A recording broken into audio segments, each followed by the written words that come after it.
پہلی مرتبہ تو مفت میں ہی ہنسا، تو جس کو نہیں سمجھ میں آوے اچھا 3 مرتبہ ہنسے گا، لیکن ہماری بات پر آ جاؤ، میں آخری بات پر آ رہا ہوں، پورا مجمع ساتھ میں بولے گا، پھر ایک مرتبہ لا الہ، اور دوسری بات بولو مصطفیٰ کا دامن۔ آخری بات پہ آ رہا ہوں، سب سنیں گے انشاءاللہ؟ نہیں، میں اس لیے کہ یہ بات بہت سینسیٹیو ہے، بہت دل کو لگنے والی بات ہے، اسی لیے میں نے تھوڑا دماغ فریش کیا آپ کا۔ سب سنیں گے؟ بولو سنیں گے انشاءاللہ۔ ایک بات میں آپ کو بتاؤں، یہ واقعہ سننا، ایک آدمی ملک شام میں رہتا ہے۔ بھائی کیا ہوا؟ آپ لوگ کس کو ہاتھ کر رہے ہیں؟ خیر اس کو چلنے دو اپنا، ہم بات بہت جلدی ختم کریں گے، اور آپ بولو تو ابھی ختم کر دو ابھی، سنیں گے سب سنیں گے، 5-10 منٹ 5-10 سنیں گے نہیں انشاءاللہ۔ ایک آدمی ملک شام میں، بولو کہاں پر؟ ملک، یہ سننا بہت پیارا واقعہ ہے۔ ایک آدمی ملک شام میں، شام یعنی سیریا، جس کو آج ہم لوگ کیا بولتے ہیں؟ سیریا۔ اس زمانے میں ایک آدمی ملک شام میں اتنا نقصان، کاروبار کا اتنا نقصان، اور قرضے میں اتنا ڈوبا کہ کھانے کے لالے پڑ گئے، لوگوں کو قرضہ کہاں سے چکائے۔ کہاں پر رہنے والا وہ آدمی؟ ملک شام میں، سیریا میں رہنے والا۔ وہ سفر کر کے مدینہ آیا۔ اس وقت مدینے میں امیر المومنین، خلیفۃ المسلمین حضرت ابو بکر رضی اللہ تعالیٰ عنہ، بولو کون ہے امیر؟ کون ہے؟ حضرت۔ وہ ملک شام سے معلوم نہیں اپنے اونٹ پہ بیٹھ کے کتنے دنوں کا، کتنے راتوں کا، کہاں سیریا اور کہاں مدینہ، لیکن وہ آدمی آئے، حضرت ابو بکر کے دروازے پر گئے، اور حضرت ابو بکر کا دروازہ کھٹکھٹایا۔ اس لیے کہ اس وقت سارے مسلمانوں کے بادشاہ کون تھے؟ حضرت ابو بکر۔ تو دروازہ کھٹکھٹایا، حضرت ابو بکر رضی اللہ تعالیٰ عنہ دروازے پر آئے، تو انہوں نے کہا کہ میں کلمہ پڑھنے والا ایک مسلمان ہوں، میں مصطفیٰ کا غلام ہوں، لیکن معاملہ ایسا ہے کہ میں شام سیریا سے آیا ہوں، اور بہت نقصان ہو گیا، کاروبار میں بہت نقصان ہو گیا، قرضے میں ڈوب گیا، میرے بیوی بچوں کے کھانے کے لالے پڑے، میں شام سے مدینہ آیا، ابو بکر میری کوئی مدد کر دو، کچھ میرے کو دے دو، میں قرضہ چکا دوں، نیا کاروبار شروع کر دوں، میں بھکاری نہیں، بھیک مانگنے نہیں آیا، صرف اپنے حالات میں مجبور ہو کر میں آیا۔ حضرت ابو بکر نے فرمایا آؤ اندر آؤ۔ اب حضرت ابو بکر کے گھر کا دروازہ تھوڑا اچھا تھا، اندر گئے تو دیکھا کچھ بھی نہیں۔ حضرت ابو بکر نے روتے روتے کہا کس سے مانگنے آئے ہو؟ تم میرے پاس مانگنے آئے ہو؟ یہ سوچ کر مانگنے آئے ہو کہ میں مسلمانوں کا بادشاہ ہوں، امیر ہوں؟ ارے 2 دن ہو گئے میرے گھر میں کھانے کو نہیں ہے، 2 دن ہو گئے میرے گھر میں کھانے کو نہیں۔ تو وہ آدمی کہنے لگا پھر میں کہاں جاؤں گا، میں تو مدینہ آیا تھا، یہ سوچ کر آیا تھا کہ حضرت ابو بکر میری مدد کریں گے۔ سننا حضرت ابو بکر کیا فرماتے؟ ایک کام کرو، عثمان کے پاس چلے جاؤ۔ حضرت، ساتھ میں بولو کن کے پاس چلے جاؤ؟ حضرت۔ آواز ابھی بھی نہیں آ رہی، بولو کن کے پاس چلے جاؤ؟ حضرت۔ تو کہنے لگے میں تو عثمان کو پہچانتا نہیں ہوں، آپ کچھ لکھ کر دے دو تو میں چلے جاؤں گا حضرت عثمان کے پاس۔ حضرت ابو بکر نے فرمایا میرے لکھنے کی کوئی ضرورت نہیں ہے، بلکہ ان کو کہنا بھی نہیں کہ ابو بکر نے بھیجا ہے، لکھنے کی بھی ضرورت نہیں، اور عثمان کو کہنا بھی نہیں کہ ابو بکر نے بھیجا ہے، صرف جا کر وہاں جا کر اتنا کہہ دینا میں غریب ہوں، مصطفیٰ کا غلام ہوں۔ کوئی بھی مصطفیٰ کا غلام آ جائے، عثمان کی سخاوت شروع ہو جاتی ہے، بولو سبحان اللہ۔ تو انہوں نے کہا لیکن میرے کو تو بہت بڑی رقم چاہیے۔ سنو انہوں نے کیا کہا؟ مجھے تو بہت بڑی رقم چاہیے۔ کیوں بڑی رقم چاہیے میرے کو؟ اس لیے کہ میرے کو قرضہ بھی ادا کرنا ہے، نیا کاروبار بھی شروع کرنا۔ ارے قربان جاؤ، حضرت ابو بکر نے فرمایا کتنی بھی بڑی رقم چاہیے عثمان کے پاس چلے جاؤ، رقم کا ذکر مت کرنا، اور مجھے کچھ لکھنے کی بھی ضرورت نہیں، اور یہ بھی مت کہنا کہ ابو بکر نے بھیجا ہے۔ آپ چلے جاؤ، جہاں تمہاری سوچ ختم ہوتی ہے حضرت عثمان کی سخاوت شروع ہو جاتی ہے، بولو سبحان اللہ۔ اب وہ آدمی گئے، بولو کن کے پاس جا رہے ہیں؟ یہ سیریا والے کن کے پاس جا رہے ہیں؟ حضرت۔ اب حضرت عثمان کے پاس جا کر کیا ٹینشن ہوا معلوم ہے؟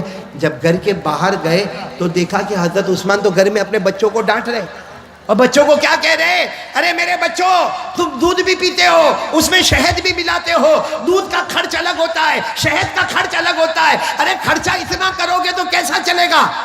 اب یہ باہر کھڑے کھڑے سوچنے لگے مجھے تو عثمان کے پاس بھیجا، اور یہ تو اپنے بچوں کے ساتھ میں ڈانٹ رہے، اور کس کے واسطے ڈانٹ رہے؟ دودھ کے واسطے ڈانٹ رہے، شہد کے واسطے ڈانٹ رہے۔ لیکن انہوں نے ہمت کی، حضرت عثمان کا دروازہ کھٹکھٹایا۔ بھائی سب سننا، جیسے حضرت عثمان نے دروازہ کھولا، کہا کیا ہوا؟ انہوں نے کہا السلام علیکم، میں سیریا کا رہنے والا، ملک شام کا رہنے والا، قرضے میں ڈوبا ہوا ہوں اور میرے پاس کھانے کو کچھ نہیں ہے اور میں نیا کاروبار شروع کرنا چاہتا، میں بھکاری بن کر نہیں آیا، لیکن آپ میری مدد کر دو گے تو بہت اچھا ہوگا۔ حضرت عثمان نے کہا آؤ میرے گھر میں آؤ، گھر میں بٹھایا اور بٹھانے کے بعد کہا اپنے بیٹے کو کہا، ارے ایک بیٹے کو کہا ذرا دودھ کا پیالہ لے کر آؤ، دوسرے بیٹے کو کہا شہد لے کر آؤ، تیسرے بیٹے کو کہا کہ کھجور لے کر آؤ۔ یہ سوچنے لگے کہ اپنے بیٹے کو ڈانٹ رہے تو میرے کو دودھ بھی پلا رہے، شہد بھی دے رہے اور کھجور بھی دے رہے۔ اب سننا، حضرت عثمان رضی اللہ تعالیٰ عنہ نے تھوڑی دیر میں ایک اونٹ تیار کیا اور اونٹ پر اتنا سامان، کپڑے، برتن، اناج، غلہ اور ساتھ میں 6000 درہم دیے۔ کتنے درہم دیے؟ تو ان کی زبان سے نکلا کہ میرے کو تو 3000 کی ضرورت تھی، 3000 دینار کی ضرورت تھی، آپ نے تو 6000 دینار دے دیے۔ تو حضرت عثمان نے کہا جاؤ لے کر جاؤ، آئندہ ضرورت پڑے تو واپس عثمان کے پاس آ جانا۔ اب مجھے جو بات بتانی وہ سنو، میں نے یہ واقعہ کیوں سنایا؟ جب وہ جانے لگے تو حضرت عثمان نے کہا کہ جا رہے ہو؟ تو انہوں نے کہا بہت بہت شکریہ، میرے کو تو مل گیا، کپڑے بھی مل گئے، برتن بھی مل گیا، اناج بھی مل گیا، سواری بھی مل گئی، اور میرے کو 6000 دینار بھی مل گئے، میرے کو تو سب مل گیا، میں جا رہا ہوں اور آپ کا بہت بہت شکریہ۔ تو حضرت عثمان کہتے میرا شکریہ مت ادا کرو، ابو بکر کا شکریہ ادا کرو جنہوں نے تمہیں یہاں بھیجا ہے۔ تو انہوں نے کہا میں نے تو آپ کو کہا بھی نہیں کہ حضرت ابو بکر نے بھیجا ہے، آپ کو کیسے معلوم؟ حضرت عثمان نے کہا ہم مصطفیٰ کے غلام ہیں، ان آنکھوں سے کم دیکھتے ہیں، ان آنکھوں سے زیادہ دیکھتے ہیں، ہم ان آنکھوں سے بصارت سے کم دیکھتے ہیں، ہم دل کی آنکھوں سے دیکھتے ہیں کہ کون کیا سرمایہ لے کر آتا ہے۔ خیر اچھا میرے کو بتاؤ ایسی سخاوت آج کوئی کرے؟ ارے بولو نا، ہمارے کھڑائی میں کوئی کرے؟ ارے کوئی کرے ایسا ہی؟ آل اوور انڈیا میں جاؤ کوئی ایسی سخاوت کرے؟ نہیں کرے۔ لیکن ایک بات آپ کو بتاؤں، یہ عثمان اتنی بڑی سخاوت کرنے کے بعد جب حضرت ابو بکر رضی اللہ تعالیٰ عنہ کا انتقال ہو گیا، امیر المومنین کون بن گئے؟ حضرت عمر۔ حضرت عمر رضی اللہ تعالیٰ عنہ شہید ہو گئے، ان کے بعد میں امیر المومنین کون بنے؟ بہت پیسہ، بہت مال دولت۔ ارے جب حضرت ابو بکر کے زمانے میں حضرت عثمان کے پاس اتنا مال و دولت تھا، اب تو حضرت عثمان خود امیر المومنین بنے ہیں، سارا بیت المال ان کے پاس میں ہے، ساری زمین کی دولت ان کے پاس میں ہے۔ لیکن یہی حضرت عثمان، پورا مجمع سن لو، رات کے سناٹے میں قبرستان جاتے تھے۔ بولو کہاں پر جاتے تھے؟ اور جا کے اتنا روتے تھے، اتنا روتے تھے، آپ کی داڑھی مبارک سے آنسو کے قطرے ٹپکتے تھے۔ اور ایک دن نہیں، ہر رات کو جب پورے مدینے میں سناٹا ہو گیا، حضرت عثمان چپ چاپ اپنے گھر سے نکلتے، قبرستان جاتے اور قبرستان میں داخل ہو کر اتنا روتے کہ آپ کی داڑھی مبارک سے آنسو کے قطرے ٹپکتے۔ ایک مرتبہ تو کسی نے قبرستان میں ان کو پوچھا کہ عثمان آپ کے سامنے جنت کا تذکیر آتا ہے، آپ اتنا نہیں روتے؟ آپ کے سامنے جہنم کا ہولناک آتا ہے، آپ اتنا نہیں روتے، لیکن قبرستان میں آ کے آپ کیوں روتے؟ سنو پورا مجمع سنو، حضرت عثمان روئے اور روتے روتے فرمایا میں نے میرے نبی صلی اللہ علیہ وسلم کو کہتے ہوئے سنا کہ قبر آخرت کی منزلوں میں پہلی منزل ہے۔ بولو قبر آخرت کی منزلوں میں۔ حضرت عثمان نے روتے روتے کہا میرے نبی نے فرمایا کوئی اس میں بچ گیا ہر منزل میں بچ گیا، لیکن کوئی اس میں پکڑا گیا ہر منزل میں پکڑاتا جائے گا، ہر منزل میں پکڑاتا جائے گا۔ میرے پیارو یہ پوری بات حدیث پاک میں، بولو یہ پوری بات کہاں پر ہے؟ میں آپ کو حدیث سناتا ہوں۔ کان عثمان رضی اللہ تعالی عنہ اذا وقف على قبر بكى حتى تبل لحيته فقيل له تذكر الجنة والنار فلا تبكي وتبكي من هذا فقال عثمان رضي الله تعالى عنه سمعت رسول الله صلى الله عليه وسلم يقول ان القبر اول منزل من منازل الآخرة فإن نجا منه فما بعده ايسر منه وإن لم ينجو منه فما بعده اشد منه۔ حضرت عثمان فرماتے میرے نبی نے فرمایا قبر آخرت کی منزلوں میں پہلی منزل۔ پورا مجمع بولے جو اس میں بچ گیا، بولو جو اس میں بچ گیا وہ قیامت کی ہر منزل میں، اور جو اس میں پکڑا گیا۔ چلو کون کون چاہتا ہے کہ قبر میں بچنا ہے اللہ کے عذاب سے؟ بس آخری بات، قبر میں جانا ہے کہ نہیں جانا؟ نہیں، پورا مجمع بولے بھائی جانا کہ نہیں جانا؟ میرے کو بھی جانا ہے، آپ کو بھی جانا، میرے کو بھی مرنا، آپ کو بھی مرنا۔ ارے میرے پیارو، غسل کا پانی میرا بھی اور آپ کا بھی تیار ہوگا، کفن کا کپڑا میرا اور آپ کا دونوں کا تیار ہوگا، ہم سب کو جنازہ ہمارا اٹھے گا، اور جب ہمارا جنازہ اٹھے گا ہمارے گھر والے روئیں گے اور ہمیں قبرستان لے جایا جائے گا، اور قبر کی اندھیری رات میں ہمیں قبر کے اندر اتار دیا جائے گا۔ سب کو جانا ہے نا قبر میں۔ اب کون کون چاہتا ہے کہ قبر کے عذاب سے بچنا ہے؟ ایک کام، اللہ کی قسم، ادھر دیکھو 5 منٹ، ایک کام کے لیے تیار ہو جاؤ، میں اللہ کی قسم سارے علماء کے بیچ میں کھاتا ہوں، ایک کام کر لو، قبر کا عذاب تو دور کی بات، قبر میں آگ کا دھواں بھی ہمارے قریب نہیں آئے گا، بلکہ میں قسم کھاتا ہوں اللہ ہماری قبر کو جنت کا باغ بنائے گا، بولو انشاءاللہ، آمین بولو، اللہ ہماری قبر میں جنت کی خوشبوئیں لائے گا، بولو آمین، اللہ ہمارے قبر میں جنت کا بچھونا بچھائے گا، بولو آمین، اللہ ہمارے قبر کو جنت کے باغوں میں سے ایک باغ بنا دے گا، بولو آمین۔ ایک کام کرنا پڑے گا، کھڑے والوں اگر آپ تیار ہو تو میں آگے بولوں، کرو گے انشاءاللہ؟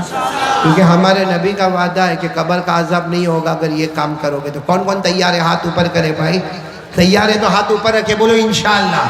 نہیں میں بات ختم کر رہا ہوں، بولو انشاءاللہ، آواز نہیں آ رہی، بولو انشاءاللہ، کل کی فجر بولو انشاءاللہ، موت کی شام بولو انشاءاللہ، ہماری نماز قضا نہیں ہوگی، بولو ہماری نماز، اور اللہ کی قسم ہمارے نبی کا وعدہ ہے جو نمازی ہوگا اللہ اس کی قبر کو جنت کا باغ بنا دے گا، بولو انشاءاللہ۔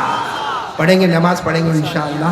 ہاتھ نیچے رکھو، آخری بات سن لو، ہر نمازی جنتی ہے۔ پڑھیں گے، بولو پڑھیں گے نماز۔ یہاں بہت سارے بیٹھے ہیں جو نہیں پڑھتے نماز، لیکن آج کھڑائی والے اور جہاں جہاں سے لوگ آئے ہیں، آج سب لوگ ایک پکا ارادہ کریں کہ ایک مرد مومن، ہمارے مومن کی زبان اتنی پکی زبان ہے، پہاڑ اپنی جگہ سے ہٹے گا لیکن مومن کی زبان اپنی جگہ سے نہیں ہٹے گی۔ آج پکا وعدہ کرو کہ انشاءاللہ موت تک ہماری نماز قضا نہیں ہوگی انشاءاللہ۔ اور میں ایک آخری بات بتا دوں جو آپ سب لوگ میرے ساتھ میں بولیں گے، ہر نمازی جنتی ہوتا ہے، بولو ہر نمازی، آواز نہیں آ رہی ہے، بولو ہر نمازی، قرآن میں لکھا، میرے ساتھ میں پڑھو، اللہ نے فرمایا وَالَّذِينَ هُمْ عَلَى صَلَاتِهِمْ يُحَافِظُونَ أُولَئِكَ فِي جَنَّاتٍ مُكْرَمُونَ۔ اللہ تعالیٰ فرماتے پیارے پیارے میرے بندے 5 وقت نماز کی پابندی کرے، اللہ فرماتا تم زمین پہ نماز پڑھتے جاؤ گے، آسمانوں پہ جنت کے فیصلے ہوتے جائیں گے۔ پھر بولو ہر نمازی، اب ساتھ میں یہ بھی بول دو بے نمازی،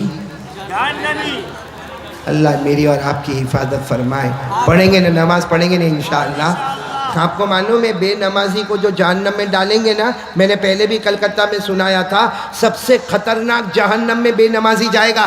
ایک کھڑے والوں سنو، جس جہنم میں ابو جہل جائے گا، جس جہنم میں قارون جائے گا، جس جہنم میں فرعون جائے گا، جس جہنم میں حامان جائے گا، ہمارے نبی فرماتے اللہ کی قسم میری امت کا بے نمازی بھی اسی جہنم میں جائے گا۔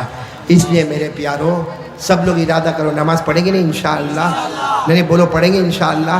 تو ٹوٹل 3 باتوں کی جگہ زیادہ باتیں ہو گئی، وہ سب باتوں کو ہم یاد کریں گے۔ سب سے پہلی بات، بھروسہ کس پر کرنا؟ ڈرنا تو کس سے ڈرنا؟ یقین کس پہ بنانا؟ اللہ پہ۔ اور موبائل سے گندی چیزوں کو ڈیلیٹ کر دینا، اچھی چیزوں کو ڈاؤن لوڈ کرنا۔ اور ایک بات جو آپ کے کان میں آئی، مصطفیٰ کا دامن نہیں چھوڑیں گے، اور ہمارے نبی کے اخلاق پر اپنے آپ کو بتانا تاکہ دنیا کو پتا چلے کہ اسلام کے پاس اخلاق ہے، ایمان کے پاس اچھے اخلاق ہے، ایک ریسپیکٹ ہے، ایک ڈسپلن ہے جو اللہ اور اللہ کے رسول نے ہم کو دی ہے۔ اور آخری بات پر آ جاؤ، موت تک ہماری نماز قضا پکی بات انشاءاللہ۔ اللہ ہم سب کو عمل کی توفیق عطا فرمائے۔ میں آپ تمام کھڑے والوں کا بہت بہت شکریہ، خاص کر کے میرے ساتھ آئے حاجی جنید اورا والا، اسی طریقے سے حاجی اقبال بھائی جمال، اور اسی طریقے سے مولانا عثمان اور یہ اسی طریقے سے ہمارے بھائی سے ملاقات ہو گئی اشرف البھائی سے, اور مختار بھائی تو ہم کو خود یہاں پر لے کر آئے. باقی آپ تمام کا, کیونکہ مجھے معلوم ہے کتنے ایسے ہیں جو گجرات میں رہتے ہیں اور گجرات میں سورت میں بیانات سنتے رہتے ہیں, کیونکہ جب میں یہاں آ رہا تھا تو مجھے ایئرپورٹ پر بھی کچھ ملے, کچھ ایئرپورٹ کے باہر بھی ملے جو اسی طرف آنے والے. اللہ تعالیٰ سب کے آنے کو قبول فرمائے, بولو آمین. اللہ سب کے جائز مقاصد کو پورا فرمائے, اور آمین کہو. اللہ نے یہاں بٹھایا, اللہ ہم کو جنت بھی نصیب فرمائے. میرے پیارو الحمدللہ یہاں پہ بہت سارے علماء ہیں. میں ان تمام علماء کا شکریہ ادا کرنا چاہتا ہوں. سب سے پہلے تو حضرت مولانا حبیب الرحمن قاسمی صاحب, حضرت حافظ پیر الدین صاحب, حضرت قاری اشفاق صاحب, حضرت مولانا انیس الرحمن صاحب, حضرت مولانا اسد اللہ صاحب, حضرت مولانا نظر الاسلام, حضرت حافظ ولایت صاحب, حضرت مولانا حمید اللہ صاحب, حضرت مولانا ایاز احمد صاحب, حافظ ہاشم صاحب, ان تمام سے کا, اور بھی جتنے علماء جن کے نام اس پرچے پر نہیں آئے ہوں گے, لیکن ہم دل و جان سے تمام علماء کا, حافظوں کا, قاریوں کا, اور تمام گاؤں والوں کا, اور تمام یہ انتظام کرنے والوں کا, اور اتنا بہترین انتظام کرنے والوں کا, میں تمام کا دل و جان سے شکریہ ادا کرتا ہوں. اور میں کوئی دعا نہیں, صرف ایک ہی دعا دیتا ہوں کہ اللہ نے یہاں جمع کیا, اللہ ہم کو موت کے وقت کلمہ نصیب فرمائے, اور اللہ ہماری قبر کو جنت کا باغ بنائے, اللہ ہم کو نمازی بنائے, اور اللہ ہم کو جنت میں اعلیٰ مقام عطا فرمائے, اللہ ہمارے بیماروں کو شفا عطا فرمائے, اللہ ہمارے مرحومین مرحومات کی کروٹ کروٹ مغفرت فرمائے. اور ایک اعلان اور بھی لکھا ہے کہ درخواست ہے کہ ہماری کھڑئی کے جامع مسجد کی تعمیری کام ابھی ادھورا ہے. تو میرے پیارو یہ تو بہت عجیب اور بہت اچھی بات ہے کہ آج اتنا بڑا مجمع بھی جمع ہے, اور ہماری یہاں ہی کی جامع مسجد کا کام چل رہا ہے. تو میں تو چاہتا ہوں ماشاءاللہ یہ پورا مجمع ہے, چاروں طرف لوگ رومال لے کر کھڑے ہوں گے, ہم کو اپنے گاؤں کی مسجد میں دینا ہے.